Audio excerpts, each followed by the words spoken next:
तो इस वक्त की बड़ी खबर सिंगर कंपोजर बप्पी लहरी से जुड़ी हुई। पीटीआई के हवाले से खबर है कि सिंगर कंपोजर बप्पी लहरी हमारे बीच में नहीं हैं। मुंबई के अस्पताल में उन्होंने अंतिम सांस ली। बप्पी दा के नाम से मशहूर बप्पी लहरी महज 69 साल के थे। बप्पी लहरी पिछले काफी समय से बीमार चल रहे थे और उनका इलाज मुंबई के अस्पताल में चल रहा था।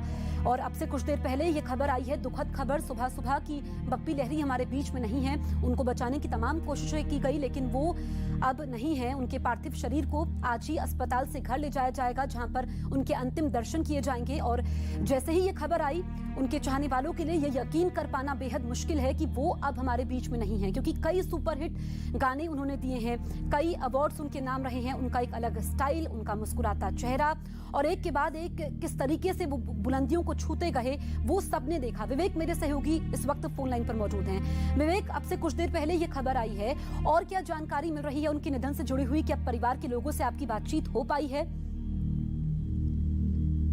जैसे देखिए, अभी जो जानकारी मिल रही है, बप्पी लहरी मुंबई के अंधेरी इलाके के एक प्राइवेट हॉस्पिटल में एडमिट थे, क्योंकि जुहू में ही उनका घर था और उन्हें हॉस्पिटल में एडमिट कराया गया था 1-2 दिन पहले ही। तो उस समय उनकी तबीयत बिल्कुल नॉर्मल बताई जा रही थी, लेकिन हॉस्पिटल में इलाज के दौरान ही उनकी तबीयत अचानक काफी ज्यादा डेटेरियोरेट होती गई, जिसकी वजह से आज सुबह उनकी डेथ हो चुकी है।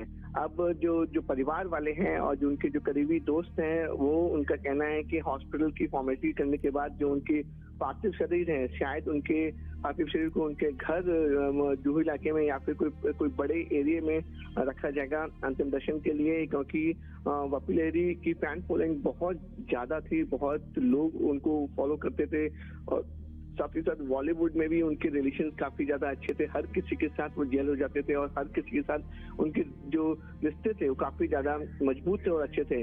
तो ये माना जा रहा है कि अंतिम दर्शन के लिए उनके जो चाहने वाले हैं और बॉलीवुड से रिलेटेड कई लोग वहां पर दर्शन के लिए पहुंचेंगे। इसलिए अभी जो फैमिली है, उन्होंने अभी लोकेशन वो लोग डिसाइड कर रहे हैं कि कहाँ उनके पार्थिव शरीर को रखना है अंतिम दर्शन के लिए। उसके बाद अभी हॉस्पिटल की फॉर्मेलिटी करने के बाद वो तय करेंगे। लेकिन जिस तरीके से मैंने बताया कि उनकी तबीयत खराब हो रही थी, डॉक्टर ने पूरी कोशिश की, मेडिकल ट्रीटमेंट उनकी बॉडी एक्सेप्ट नहीं कर पा रही थी, जिसकी वजह से आज उनकी डेथ हो गई है। बप्पी लहरी का जन्म जो है वो जलपाईगुड़ी वेस्ट बंगाल में हुआ था और अपना करियर बनाने के लिए वो मुंबई आए थे। और मुंबई आने के बाद जो उन्होंने अलग तरीके से गाने का जो उनका स्टाइल था, अलग तरीके से गाने का स्टाइल था, उनकी जो पहनने का और जो उनका लुक था वो बिल्कुल सबसे अलग था। उसको लेकर काफी ज्यादा बप्पी लहरी फेमस हुए थे और उन्हें बॉलीवुड का डिस्को किंग इसलिए कहा जाता था क्योंकि उन्होंने 80s में डिस्को को लेकर काफी गाने गाए थे जो सुपर डुपर हिट हुए थे। और उस समय ऐसा लगता था कि जो डिस्को को लेकर कोई भी गाना अगर बप्पी लहरी गाएंगे तो ऑटोमेटिकली वो सुपर डुपर हिट हो जाएगा। इसके बाद ही उन्हें बॉलीवुड का डिस्को किंग कहा जाता था, क्योंकि उसके बाद जितने भी डिस्को को लेकर गाने होते थे तो पूरी कोशिश फिल्म प्रोड्यूसर और डायरेक्टर की रहती थी वो गाने बप्पी लहरी जी ही गाएं, क्योंकि वो अपने आप में डिस्को किंग के नाम से ही जाने जाते थे। बिल्कुल विवेक, आप डिस्को किंग का जिक्र कर रहे हैं क्योंकि बार बार वो दौर याद आता है 80 का दशक, जब लोग रोमांटिक गानों के शौकीन हुआ करते थे। तब उन्होंने डिस्को को बॉलीवुड में इंट्रोड्यूस किया और उसके बाद बंबई से आया मेरा दोस्त, याद आ रहा है तेरा प्यार, I am a disco dancer, ये वो तमाम गाने हैं जिन्होंने पूरे देश को थिरकने पर मजबूर कर दिया और डिस्को को इंट्रोड्यूस किया। और जब हम उनके लुक का जिक्र कर रहे हैं, जो तस्वीर इस वक्त हम दिखा रहे हैं कि वो गहने काफी ज्यादा पहनते थे, तो इसके पीछे भी एक दिलचस्प किस्सा है जो मैं आप सभी को बता दूं कि एक इंटरव्यू में बप्पी दा ने कहा था कि वो अमेरिकी पॉप स्टार एल्विस प्रेस्ली से काफी ज्यादा प्रभावित थे। वो सोने की चेन पहना करते थे। तभी से उन्होंने ठान ली थी कि जब वो पॉपुलर होंगे, करियर में ऊंचाइयों को छुएंगे तो अपना एक अलग स्टाइल स्टेटमेंट बनाएंगे।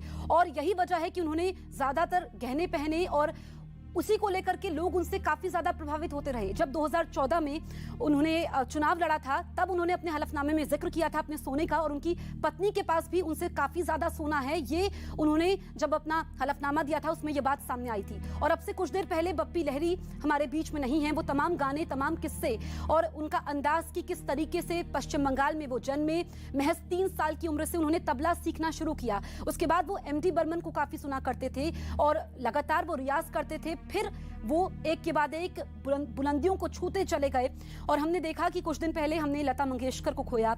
और एक के बाद एक ये बॉलीवुड के लिए एक गहरा दुख है, सदमा है, क्योंकि हम एक ऐसे लोगों को खो रहे हैं जिन्होंने लोगों को झूमने पर मजबूर कर दिया।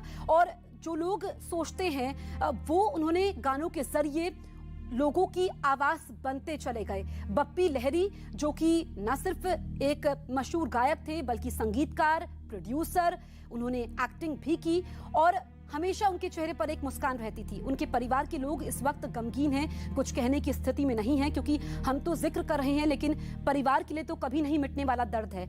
एक ऐसी जिम्मेदारी को वो छोड़कर चले गए, लोगों के प्रति तो थी ही, अपने परिवार के प्रति एक पिता की जिम्मेदारी, एक पति की जिम्मेदारी और न जाने कितने वादों को तोड़ते हुए इस दुनिया से हमेशा हमेशा के लिए चले गए। विवेक